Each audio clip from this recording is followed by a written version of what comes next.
Ini ada pertanyaan yang kayaknya ini pertanyaan agak ekstrim sih dari apa namanya dari komentar YouTube. Pak serius tanya, gimana caranya rakyat mencabut mandat yang terlanjur diberikan kepada wakil rakyat di gedung Senayan sana? Oh, Ekstrim juga nih pertanyaan, eh, dianggap makar nanti kita.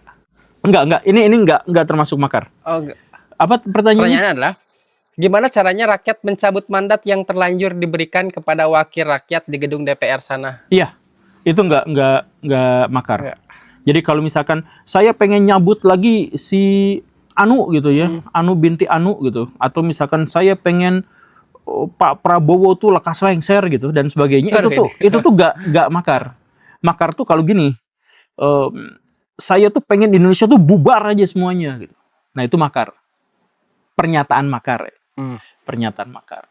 Eh, jadi pada bagian itu memang makar. Jadi lebih amannya kita jadikan itu sebagai wacana. Gitu. Kalau gini terus kita bisa bangkrut, bisa bubar. Nah kalau itu kan wacana gitu. Nah tapi kalau misalkan gimana caranya mencabut kembali, kalau di Indonesia ya, kalau di Indonesia peraturannya itu sudah dipegang sama ketua parpol. Nah, jadi ini udah kita singgung di banyak video sebenarnya dan di segmen. Jadi sebenarnya rakyat itu tidak berkuasa atas pemerintah. Yang berkuasa itu adalah ketua umum partai. Karena ketua umum partai inilah yang dia menentukan fraksi, yang dia menentukan dan dia tuh jadi caloknya. Nanti ada pengusaha yang mau investasi di dunia politik itu tuh ngobrolnya tuh sama ketua partai, oh kamu kepentingannya adalah batu bara di sana, ya udah nanti wakilnya wakil rakyatnya itu si ini ya, nah si ini, jadi si ini tuh nanti eh, akan memperjuangkan kepentingan kamu, tapi nanti tolong kamu bayar ke saya gini gini gini.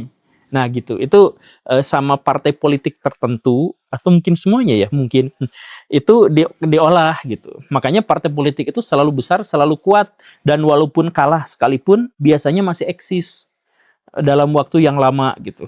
Karena apa? Ya karena di situ tuh ada transaksi besar. Pengusaha-pengusaha dengan pengusaha yang pengen dapat cuan lebih besar dengan regulasi dan orang-orang yang mau bikin regulasinya, bikin peraturannya gitu. Nah, di situ. Nah, jadi kalau misalkan kita mau nyambut mandat, sebenarnya mandatnya tuh kita tuh nggak pernah ngasih. Kita tuh hanya nyoblos saja di situ. Kita tuh hanya nyoblos. Nah, sebenarnya yang berkuasa sepenuhnya itu adalah ketua umum partai yang biasanya dia itu ngoprek-ngoprek ini dengan pengusaha gitu. Berarti Kayak dia juga gitu. yang menentukannya ini dicabut di Iya, makanya kemarin misalkan yang ya, Pak Sahroni tiba-tiba Sahroni Sahroni gitu. tiba-tiba taruh lagi. Sahroni dinonaktifkan bukan sama rakyat, tapi sama partai. Jadi karena desakan dari konstituen kami, maka kami akan nonaktifkan Sahroni. Nah, gitu kan. Terus nanti kalau rakyatnya udah reda, ya dia naikin lagi. Dan itu bukan terserah rakyat, itu terserah pada ketua umumnya. Makanya kemarin juga PAN mah banyak yang menonaktifkan, tapi ada partai misalkan PDIP, oh saya tidak mau menonaktifkan gitu ya, tetap aja ada di situ gitu. Nah, ya itu bukan terserah rakyat, terserah ketua umumnya. Jadi kalau misalkan mau mencabut mandat gitu, ya kita harus jadi orang dekat dari ketua partai. Ya. Atau kita ya udah terimakan 5 tahun berikutnya jangan pilih lagi. Meskipun susah sih ya. Enggak, ya makanya sekali lagi ya, itu tuh azab buat kita yang tukang maksiat. Dan kalau misalkan kitanya tidak maksiat mah, gak akan punya pejabat kayak gitu. Ini ada berita seru juga Pak Guru nih. Nih dari saya ngambil dari Tempo. Polri serahkan uang sitaan judul sebesar 58,1 miliar ke negara tanpa adanya tersangka. Jadi ada uangnya, tersangkanya tidak ada. Terus komentar-komentarnya, ini komentarnya lucu banget. Ini makanya bukan uang sitaan tapi emang setoran. Jangan suuzon itu Ini ya. di komentar, jadi Direktorat Tindak Pidana Cyber Barreskrim Polri resmi menyerahkan aset hasil rampasan senilai 58,1 miliar dari perkara tindak pidana pencucian uang yang bersumber dari aktivitas judi online kepada negara melalui Kejagung pada 5 Maret 2026. Tuh, ada uang sitaan, ada itu disita dari siapanya nggak ada nih kita nih. Iya, sama kayak dulu polisi nangkap penjudi online gitu, tapi bandarnya nggak tahu. Gitu. Ya Atau kayak yang itu yang ada yang bandar yang ditipu gini. oh iya, Orangnya itu. bandar yang ditipu. Tapi kata orang praktisi judul itu tuh ternyata salah satu promosi dari si judul terus. Jadi kalau misalkan kalau bikin akun baru nih, ternyata Kita bisa nyoba. dapat. Ternyata itu teh bagian dari promosinya. Iya, iya. Ya, mungkin sangat sangat besar. Kita juga bikin video tuh itu. Jadi memang kayaknya itu adalah promosi. Kan di situ tuh dinarasikan bahwa kalau kita bikin akun baru, terus pas dikasih kemenangan-kemenangan tutup, terus bikin akun lagi, kasih kemenangan-kemenangan tutup lagi, bikin apa. Nah, biar orang-orang oh gitu cara nipu Bandar Judol.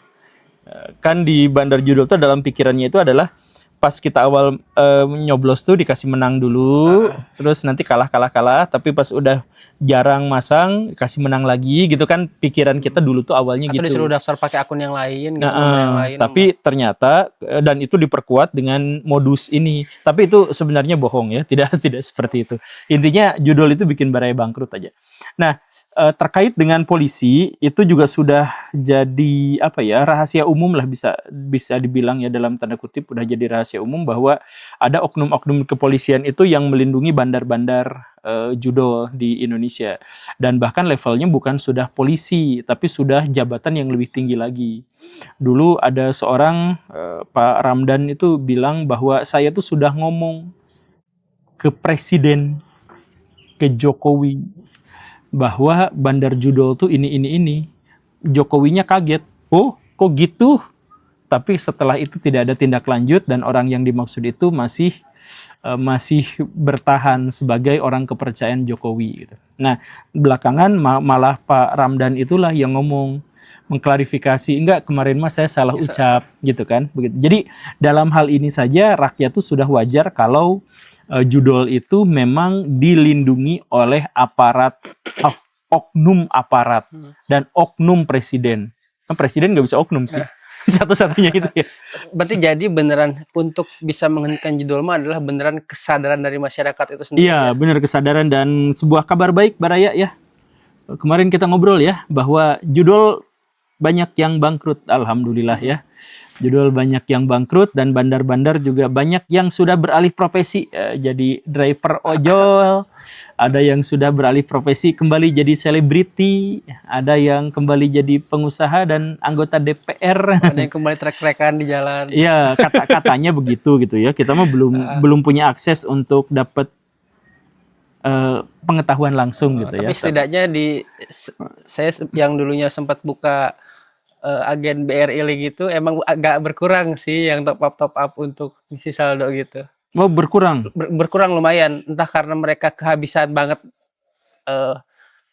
uang untuk melakukan judol itu atau emang kayaknya mereka sadar sih. Ya, ini perjuangan kita bangsa Indonesia gitu ya, influencer coba untuk menghajar judol gitu ya, kemudian rakyat juga banyak yang udah tersadarkan gitu ya, kemudian pemerintah juga bikin sekian banyak formalitas penutupan akun judol gitu ya dan sebagainya. Ya, ini adalah kerjasama kita bersama dan alhamdulillah sekarang judol tidak semarak dulu lagi gitu ya. Cuman kabar buruknya adalah mereka tuh pindah haluan.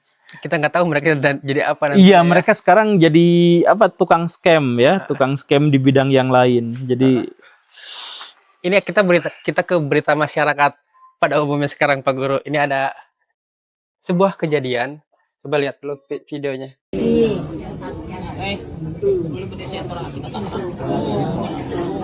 Mulai almarhum niki to kuliah juta mas pakai koci gram. Mas bagian nanti sekopi gram mas biasa pesele 15 juta perkiraan 215 juta kita kuliah. Kita aki lagi kemarin tali abdi. Kan iki 10 gram. Kan iki gram mas manusia penaga. Kita langkong jek kok berarti muntah tader badannya gebek. Nah, oto nah maipun tsunami, maipun teretan tak kampung Joko Buraki maka betong ngono.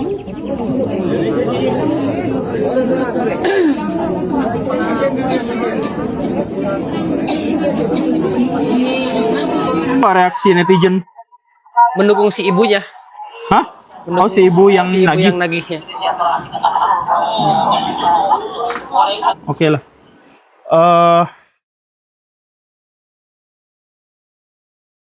Jadi kan poinnya adalah si ibu itu jangan dulu dimakamin nih mayat kalau misalkan tidak ada dari pihak keluarga yang benar menjamin bahwa si ibu itu akan membayar hutangnya kepada beberapa ibu-ibu yang di belakang dan nominalnya ratusan juta rupiah. Oke. Pertama ada dua hal di sini. Yang pertama itu adalah penguburan jenazah dan yang kedua itu adalah soal utang piutang.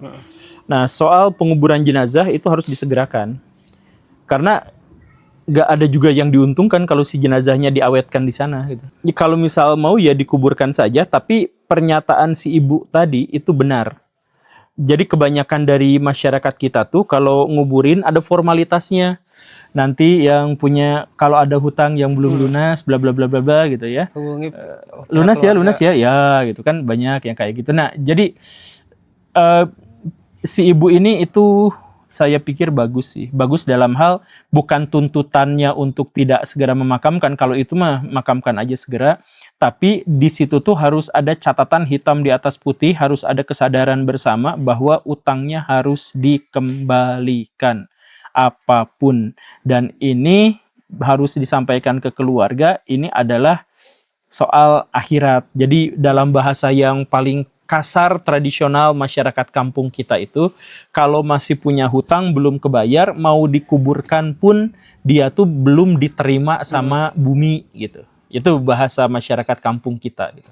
Jadi kuburkan aja tapi gak akan diterima. Jadi menggantung di dunia karena banyak urusan yang belum selesai. Jadi sesegera mungkin diselesaikan gitu. Lagian itu kenapa sih utangnya gede-gede tuh? Emas lagi katanya. Mas, Dalam bentuk emas. ya itu semoga bapaknya punya mobil ras buat dijual ya. Itu cukup kayaknya. Agak 160 juta Mbak Biras kayaknya masih kurang. Tapi Enggak. pembelajaran apa yang bisa dapat dari itu Pak Guru? Dari apakah ngebuat orang-orang berani untuk menagih hutang ke orang yang meninggal atau gimana? Harusnya gitu sih. Jadi masyarakat Indonesia itu salah satu masyarakat paling dermawan, paling mudah nyumbang, tapi paling sulit untuk bayar utang. Gitu. Jadi apa ya? Jadi masyarakat kita tuh tidak memprioritaskan bayar utang ketika mereka pun punya kesempatan. Jadi nanti nih urusan saya punya hutang ke seseorang, tapi saya juga mau ngawinin anak. Mendingan ngawinin anak dengan resepsi daripada bayar utang. Nah itu salah besar. Karena kita tuh berhutang, ketika kita berhutang tuh kewajiban kita tuh terhadap orang yang menghutangi. Sedangkan membayar resepsi yang segini-segini itu nggak ada tuntutannya. Nggak usah resepsi pun sebenarnya nggak apa-apa gitu kan. Atau di era sekarang mah orang memilih investasi terlebih dahulu dibanding hutangnya diselesaikan. Nah itu ada yang lebih parah lagi, invest dulu. Investasi itu bisa berdampak jauh lebih buruk. Karena rumusnya itu adalah kalau kita minjem duit pakai investasi itu anggaplah ya 50-50 keberhasilannya, sedangkan bayar utang tuh 100% kewajibannya. Kita bayar hutang tuh wajib, tapi kalau investasi belum tentu kita menang. Gak mungkin kita menggunakan sesuatu yang belum pasti untuk menjamin kepastian. Nah itu tuh jangan ya. Jadi, nah masyarakat kita tolong hutang tuh ya. Ini katanya banyak muslimnya tapi bingung saya tuh. Dalam Islam tuh kalau masih berhutang tuh bagaimanapun tuh harus segera diselesaikan. Jadi bayar dulu hutangnya, selesaikan dulu urusannya, baru lakukan hal-hal yang lain. Ini tuh apa ya, penyakit kita yang bahkan sampai ke level pemerintahan kita. Pemerintahan kita tuh suka utang terus gak ngaku-ngaku gitu. Mau ke rakyat, mau ke pihak lain. Itu sistemnya gimana ya? Kalau ada yang juga komentar yang lucu bahwa ini kalau pemerintah nggak bayar hutang, apakah seluruh warganya juga kena dosa kalau meninggal gitu? Ada pertanyaan-pertanyaan kayak gitulah. Tapi ini terakhir Pak Guru. Tadi kan si ibu itu ekstrim juga, bisa dikatakan berani untuk menagih hutang di pemakaman. Ini ada juga sebuah, ini kayak kejadian cukup beberapa waktu lalu cukup lama nih. Alah, so tenggelam sekali. Ibu angsuran.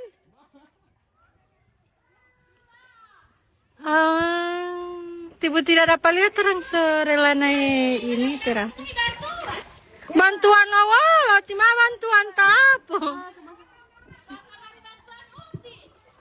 Alas. Disangkanya mau ngasih bantuan padahal tagih hutang pas ekstrim. Ada komentar gak terhadap itu?